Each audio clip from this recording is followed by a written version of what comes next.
For part 2 of this PragerU hit piece, I thought I'd actually take a step back and look at something that's not technically a PragerU video, it's actually an article Dennis Prager wrote the year before PragerU started. However, it's written in exactly the same way, and it's extremely indicative of his attitudes towards women and sex, so I wanted to talk about it. It's called When a Woman Isn't in the Mood, though it should really be called Why My Wife Owes Me Sex. I would make a joke about how this was written at the end of one of his marriages, and he wrote this in a frenzy of horniness, but amusingly enough, this was actually written in the first year of his first marriage, so that's actually really rather sad. Part 1 is mostly concerned with why won't my wife fuck me, and attempting to shame women for occasionally not being in the mood, and part 2 is more interested in women should fuck me even when they don't want to, which, well, what can I say but yikes.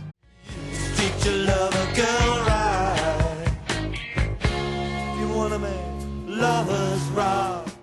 Now, Mr. Prager does indeed accept that sometimes women want sex more than men, but rather than acknowledge that sex drives are a natural part of everyone's lives and people can have higher or lower drives regardless of gender, he immediately dismisses this idea as irrelevant to the point he wants to make. There are marriages with the opposite problem, a wife who is frustrated and hurt because her husband is rarely in the mood, but as important and destructive as that problem is, it has different causes and different solutions, and is therefore not addressed here. What is addressed is the far more common problem of he wants, she doesn't want. Predictably, he never actually goes on to discuss the issue of women needing more sex than their partners, at least that I can find, so this is basically a nifty way of ignoring the issue altogether. He'd probably just say something awful like, you're not attractive or feminine enough, or he needs to do more manly things like hating gays on the internet, but I guess we'll never know. Now we get possibly the most sinister thing that I've read whilst researching this video.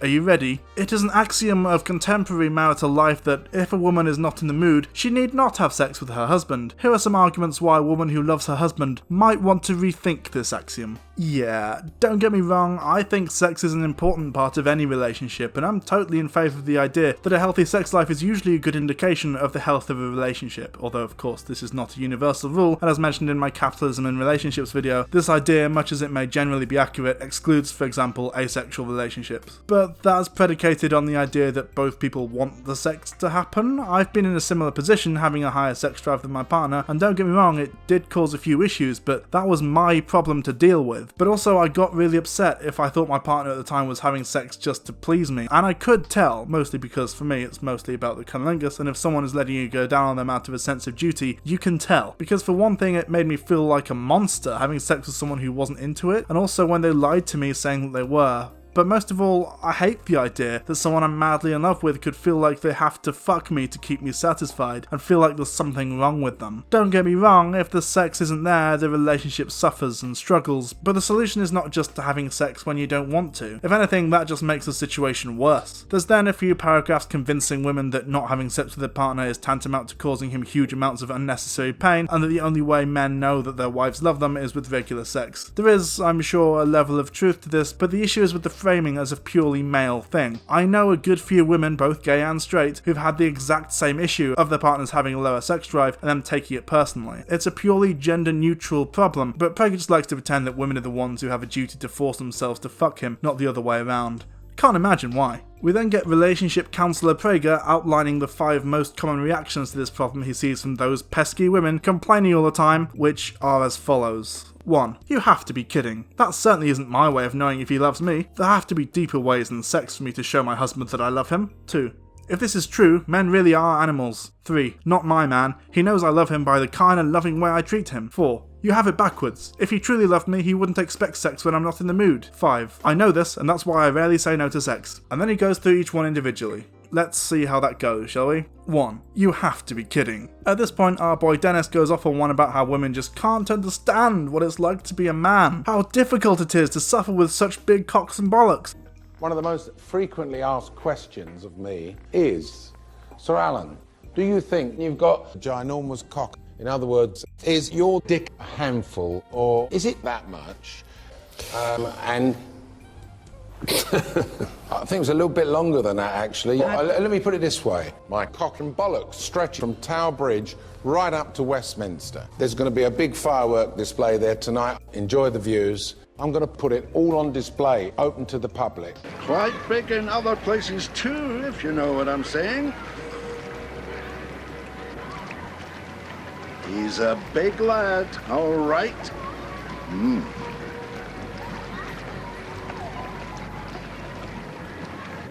Big old boy he is. Big lad. Yep. Big old penis. A need to fuck all the time. How despicable a woman who doesn't want to fuck all the time is, and how bad she makes her partner feel. If anything, it's selfish not to want to fuck whenever your partner does, to be honest. The most common female reaction to hearing about men's sexual nature is incredulity, often followed by denial. These are entirely understandable reactions given how profoundly different and how seemingly more primitive men's sexual nature is compared to women's. Incredulity is certainly the reaction most women have when first being told that a man knows he is loved when his wife gives him her body. The idea that the man she's married to, let alone a man whose intelligence she respects, will to any serious extent measure her love of him by such a carnal yardstick strikes many women as absurd and even objectionable. That's because it is both absurd and objectionable. He does add a caveat that if the demands of the husband are too much, then it's okay to turn him down. However, what excessive means ought to be determined by the couple before the refusals begin or continue. Which, what the fuck? To conclude this point, he states definitively that your man knows you love him by your willingness to give him your body, which is one of the most depressing sentences I have read in my entire life. 2. If this is true, men really are animals. In this section, Prager makes a number of scientifically unsound and factually inaccurate statements about male sexuality, which basically boils down to, I'm already struggling not to cheat on you with all your friends, so the least you can do is fuck me literally every time I want. I can't help it, it's in my primal nature as a man. You, a woman, could not possibly understand. Telling your husband to control it is a fine idea, but he already does. Every man who is sexually faithful to his wife already engages in daily heroic self-control. He has married knowing he will have to deny his sexual nature's desire for variety for the rest of his life. To ask that he also regularly deny himself sex with the one woman in the world with whom he has permitted sex is asking far too much. Deny him enough times and he may try to fill this need with another woman. If he is too moral to ever do that, he will match your sexual withdrawal with emotional and other forms of withdrawal. If you don't fuck me enough, I'll cheat on you and it'll be your fault. This guy's a fucking monster, can we just acknowledge that? 3. Not my man. I love this. Prager's literally making the yes or men argument, but trying to convince us that that's actually a good thing. Men are disgusting pigs who are unable to control their basest urges, and that's good actually. It's not as convincing an argument as he seems to think, to be honest. Also, I'm just going to read this part almost entirely without comment because it's just utterly horrifying and speaks for itself. But as much as a woman wants a kind man, she wants more than that. If a man is, let us say, lacking in ambition or just doesn't want to work hard, few women will love him no matter how kind he is. In fact, most women would happily give up some kindness for hard work and ambition. A kind man with little ambition is not masculine, therefore not desirable to most women. Likewise, a kind woman who is not sexual with her husband is not feminine. She is a kind roommate. Furthermore, a woman who denies the man she loves sex is not kind. There you have it. A woman who is so cruel as to deny a man the sex he is owed is a heartless bitch and has not an iota of kindness in her. What the fuck is wrong with conservatives? Also, this bit is extremely telling. According to Prager, a woman who doesn't fuck him whenever he wants is unkind and, curiously, unfeminine. It's odd because a lot of the PragerU videos we've already talked about have discussed men's insatiable sexual urges which women simply do not have in anything approaching a comparable manner, and yet here we are with the if you have a higher sex drive you're unfeminine because men and women are like beach balls, and yet if you don't fuck me whenever I want you're also unfeminine. So it really does seem as if Dennis Prager's ideal situation is having sex with his wife when she doesn't want it. I don't want to kink shame, but at a certain point it stops being a kink and starts being a fucking crime. Oh, and the idea that kindness is in some way inherent to how much you put out for your husband is disgusting. I've been in relationships with some of the kindest people I've ever met, some of whom didn't have as high a sex drive as me. That didn't make them less kind, whatever the fuck that's supposed to mean. It just meant that they were kind people who occasionally weren't in the mood, and that's part of being in a relationship, Dennis. Fucking learn to live with it. 4. You have it backward. Every rational and decent man knows that there are times when he should not initiate sex. In a marriage of good communication, a man would either know when those times are, or his wife would tell him, and she needs to. Women should not expect men to read their minds. He is her man, not her mother. But to repeat the key point, rejection of sex should happen infrequently, and it should almost never be dependent on mood. I don't give a shit how you feel, just fuck your husband, regardless of your own selfish feelings, and if he doesn't pick up that you're upset or definitively not in the right frame of mind, it's your fault. He's not your fucking mother. Jesus Christ! 5. I know this, and that's why I rarely say no to my husband. This is a wise woman. She knows a sexually fulfilled husband is a happy husband. At the same time, men need to recognise that complete sexual fulfillment is unattainable in this world, and because a happy husband loves his wife more, their cycle of love produces a happy home. Jesus fucking Christ. Look, as I've said repeatedly here, I have had problems with sex in the past, and I've often felt the way this article describes, but my love for my partners has never been dependent on how much sex we have. It's made things difficult, caused tension sometimes, maybe made me a little sad, but the idea that I could start loving them less as a result is just horrific. This is the kind of attitude that someone trying to pressure their partner into having more sex with them takes, which is exactly what it is, of course. He finishes up part 1 with this clarification. Everything written here applies under 2 conditions. 1. The woman is married to a good man. 2. She wants him to be a happy husband. If either condition is not present, nothing written here matters. This is literally incel logic. He wants to force women to have sex with him because it makes him sad if he doesn't get laid enough. Danger, high voltage, when we touch, and when we kiss. Danger, danger, high voltage, when we touch, when we kiss, when we touch, when we kiss. Do you want to know the hypothesis Prager sets out as a core for this article? I warn you, it's fucking disgusting. You ready? Okay then. Here are 8 reasons for a woman not to allow not being in the mood for sex to determine whether she denies her husband sex. Yep. Yeah, literally, I don't give a fuck how you feel, what mood you're in, etc. Fuck me now, the guy from PragerU says it's in my nature. Can we just take a moment to acknowledge that one of the primary voices in conservative politics is literally advocating for forcing women to have sex with him? Because that's what's happening right now. Once again, the article is split into parts, this time it's 8 rather than 5, so let's once again go through it point by point. 1. If most women wait until they're in the mood before making love with their husband, many women will be waiting a month or more before they next have sex. When most women are young, and for some older women, spontaneously getting in the mood to have sex with the man they love can easily occur. But for most women, for myriad reasons, female nature, childhood trauma, not feeling sexy, being preoccupied with some problem, fatigue after a day with the children and or the work, just not being interested, there is little comparable to a man's out of nowhere and seemingly constant desire for sex. Yeah, this is not true. I suspect that Dennis Prager is either marrying women with very low sex drives, or else people who find him physically and morally repugnant. Or it could just be that they just don't enjoy sex with him, which is of course ridiculous, because he's been selling himself as a great lover who cares very much about how his partner enjoys sex with him so far. There once was a gal from Leeds who I heard was good on her knees, so I docked my ship for an overnight trip to take care of all my needs. She was fine as the tales did tell, and my mast began to swell, so I laid her down and raised her down and performed cunnilingus for an hour or so.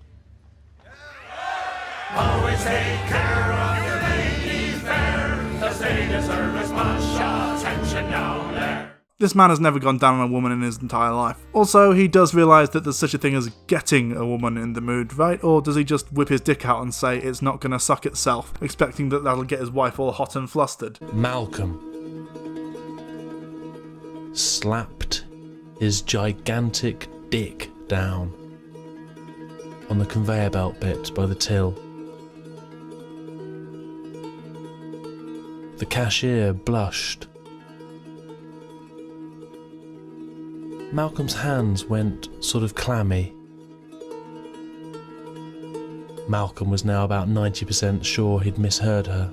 Furthermore, can we discuss the absurd claim that women who refuse sex are affected by childhood trauma, not feeling sexy, being preoccupied with some other problem, fatigue and disinterest? I could just point out that these are not exclusively female traits. I have definitely had my sex life affected by severe anxiety over unrelated issues and or body image issues, but frankly I wanted to just laser focus on this part about childhood trauma. Obviously this is disgusting and offensive on a number of levels, because Prager here is basically saying I don't give a shit if you were sexually assaulted as a child and have a few issues regarding sex, you will fuck me now or I will leave you. I mean, that person clearly needs therapy to deal with the trauma, but being in a relationship with a kind of fucking monster who does shit like that is just going to exacerbate the mental issues they suffer from. Fucking hell, I can't let this go. Dennis Prager is admitting here to pressuring a woman suffering from sex-related trauma into fucking him because he believes he's owed it. 2. Why would a loving, wise woman allow mood to determine whether or not she can give her husband one of the most important expressions of love she can show him? What else in life of such significance do we allow to be governed by mood? This article is just missing a fedora. This is genuinely fucking dystopian. The idea that a loving, wise wife has no choice but to fuck her husband, regardless of if she wants to or not, is bad enough. But to dismiss something as important as not wanting to have sex as something trivial to be ignored, that's genuinely sinister and has rather worrying implications for what Dennis Prager's marriages have been like. like? What if your husband woke up one day and announced that he was not in the mood to go to work? If this happened a few times a year, any wife would have sympathy for her hard-working husband, but what if this happened as often as many wives announce that they're not in the mood to have sex? Most women would gradually stop respecting and therefore eventually stop loving such a man. What woman would love a man who was so governed by feelings and moods that he allowed them to determine whether he would do something as important as go to work? Why do we assume that it is terribly irresponsible for a man to refuse to go to work because he's not in the mood, but a woman can, indeed ought to, refuse sex because she's not in the mood? Why? Well, that's a disturbing view into how Dennis Prager thinks women view sex, as a depressing but necessary chore to perform against their will. Also, this is a case of a conservative coming so close to reaching the point of a lot of anti-capitalist rhetoric. Capitalism is predicated on a lack of consent, on exploitation and wage slavery, setting up a situation in which workers are forced to sell their labour to generate profit for capitalists in return for the minimum amount that capitalists can get away with paying them. This, just like the idea of a woman feeling forced to fuck her husband even when she doesn't want, is an unfair and disgusting situation, but apparently consent is not important enough to stop Prager pressuring his wife into sex, or to advocate for an economic system that focuses more on a consensual relationship between worker and boss, proletarian and means of production. 3. The baby boom generation elevated feelings to a status higher than codes of behaviour in determining how one ought to act. Feelings, not some code higher than one feelings, became decisive. No shoulds, no oughts. In the case of sex, therefore, the only right time for a wife to have sex with her husband is when she feels like having it. She never should have it, but marriage and life are filled with shoulds. This is great because right up until the end here, he's just telling the truth but somehow trying to make consenting to sex sound like a bad thing, because these kids today, they care more about how their partners feel than ignoring them in order to reluctantly have depressing sex. 4. Thus, in the past generation, we have witnessed the demise of the concept of obligation in personal relations. We have been nurtured in a culture of rights, not a culture of obligations. To many women, especially among the best educated, the notion that a woman owes her husband sex seems absurd, if not actually immoral. They have been taught that such a sense of obligation renders her property. Oh my god, what the fuck is this utter madness? Is he seriously trying to argue that prioritizing rights over obligations is a bad thing? Of course, the very fact that she can always say no, and that this no must be honoured, renders the property argument absurd. A woman is not property when she feels she owes her husband conjugal relations. She is simply wise enough to recognise that marriages based on mutual obligations, as opposed to rights alone, and certainly as opposed to moods, are likely to be the best marriages. This is a very simplistic view of consent. Just because someone can, in theory, say no,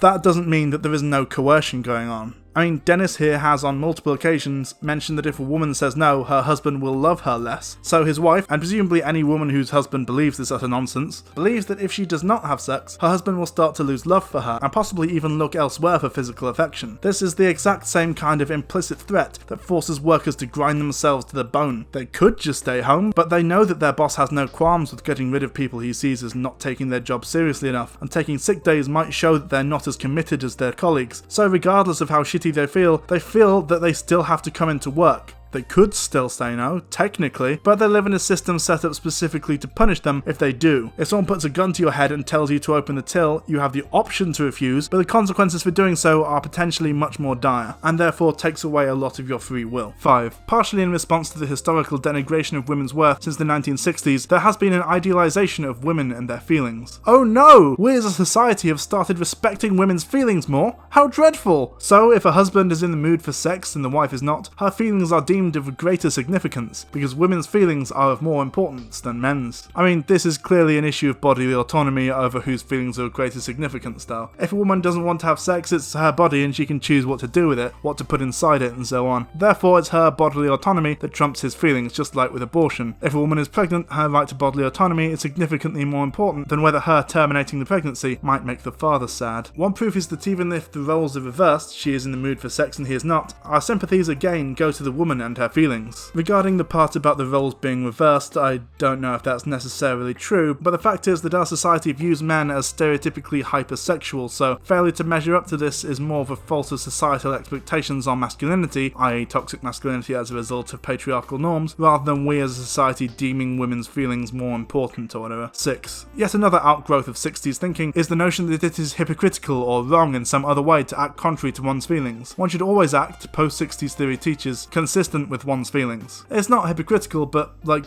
why would you? Feelings are important, and acting accordingly is the best way to happiness. Therefore, many women believe that it would simply be wrong to have sex with their husband when they're not in the mood to. Yes, because forcing yourself to have sex when you don't want to is a genuinely horrible concept. In fact, coercing someone into sex is a crime in most places. Of course, most women never regard it as hypocritical, and rightly regard it as admirable when they meet their child's or parents' or friends' needs when they're not in the mood to do so. They do what is right in those cases rather than what their mood dictates. Why not apply this attitude to sex with one's husband? That's because catering to their parents', friends' or children's needs rarely requires sacrificing bodily autonomy, unless I guess their child required a kidney donor or something. Given how important it is to most husbands, isn't the payoff, a happier, more communicative and loving husband and a happier home, worth it? The payoff is only a happier, more communicative and loving husband if the husband is okay with having sex with an unwilling or reluctant partner, which I'm really hoping doesn't describe a lot of people. I wouldn't be okay with it by a long shot because, and I know this might seem like a radical idea here, the best part of sex for me is making sure that the other person has a good time. Apparently that's not a priority for Dennis Prager though. Also, this seems very much like a threat. The husband here is withholding communication and love until he has sex? 7. Many contemporary women have an almost exclusively romantic notion of sex. It should always be mutually desired and equally satisfying, or one should not engage in it. Therefore, if a couple engages in sexual relations when he wants it and she does not, the act is dehumanizing and mechanical. Yes, this is correct and is pretty objectively a positive thing. Now, ideally, every time a husband and wife have sex, they would equally desire it and equally enjoy it. Well, yeah, no shit. If they don't equally enjoy it, then that's bad sex, but as we already established, conservatives are all selfish lovers and terrible in bed. But given the different sexual natures of men and women, this cannot always be the case. Once again, we have the absurd suggestion that men are just naturally horny as fuck and women just don't have any interest at all. That different sexual natures stuff is just nonsense. Every human on Earth has different sexual natures, for fuck's sake. If it is romance a woman seeks, and she has every reason to seek it, it would help her to realise how much more romantic her husband and her marriage are likely to be if he is not regularly denied sex, even of the non-romantic variety. Here we have the classic relationships as bartering system. You give me 2 sexes and nosh me off on the sofa, and I'll take you out for a meal and a bunch of flowers from the petrol station. Toss me off on the bus and I might stretch to running you a bubble bath as well. Also, notice that he's framing it as a fuck me and I'll be romantic thing, as opposed to the more logical option of just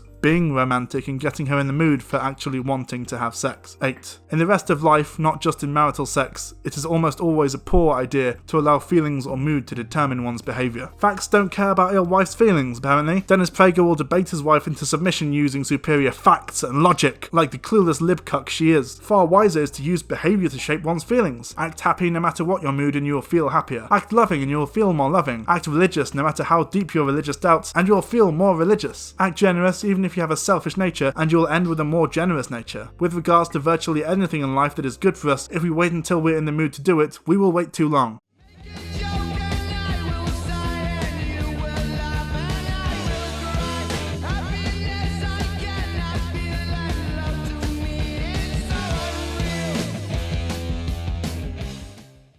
The best solution to the problem of a wife not being in the mood is so simple that many women, after thinking about it, react with profound regret that they'd not thought of it earlier in their marriage. As one bright and attractive woman in her 50s ruefully said to me, "Had I known this while I was married, he would never have divorced me." Fucking hell. The solution is for a wife who loves her husband, and if she doesn't love him, mood is not the problem, to be guided by her mind, not her mood, in deciding whether to deny her husband sex. Is anyone else getting a very Handmaid's Tale vibe from this? Because I definitely am. You girls will serve the leaders of the faithful and their barren wives. You will bear children for them. Oh, you are so lucky, so privileged. Welcome to the friggin' loony bin, right? I know this must feel very strange, but ordinary is just what you're used to. This may not seem ordinary to you right now, but after a time it will. This will become ordinary.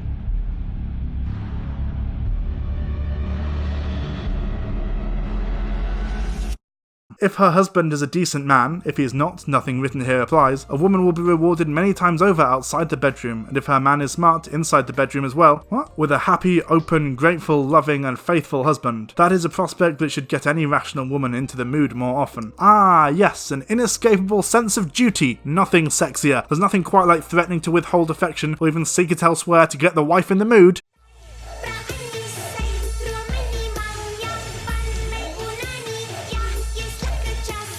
Yeah, sorry about this. Like the first part of this series, this article is actually really very sinister and actively damaging to any poor couple who thinks this is at all accurate. Just for the record, no woman owes any man any part of her body, and especially not sex. I don't give a flying fuck how sad it makes him. No man is owed anything from any woman, unless he bought last round, in which case it's kind of on her to get the next one. A woman who doesn't have sex with her husband literally every time he wants it is not unfeminine or unkind or in any way deficient. Don't get me wrong, sex in relationships is important, and if the participants in a relationship have mismatched sex drives, then that can, and usually does, cause a lot of problems, but the solution is not for the partner with the lower sex drive to force themselves to have sex when they don't want to, and even if they did, that would usually lead to bad or depressing sex anyway, because it's not entirely enthusiastic. Sure, relationships require compromises to be made, but a wife completely giving her bodily autonomy up in order to please her husband whenever his dick gets hard is not a compromise. Blessed be the fruit.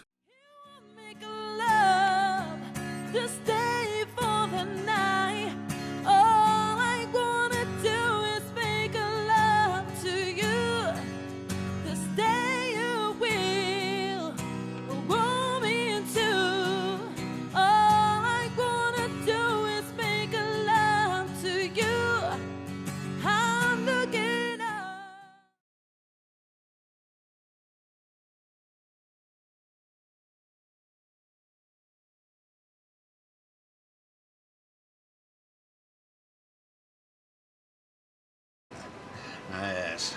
Night before we flew out, I had 6 of the lads round. The crazy gang. All good lads, you know. The thing is, if you've got a beautiful wife, to me it would seem churlish to keep it to yourself. Mind you, at the end of the night, her vagina looked like a pair of padded coat hangers. I had to pay for extra legroom for her on the plane.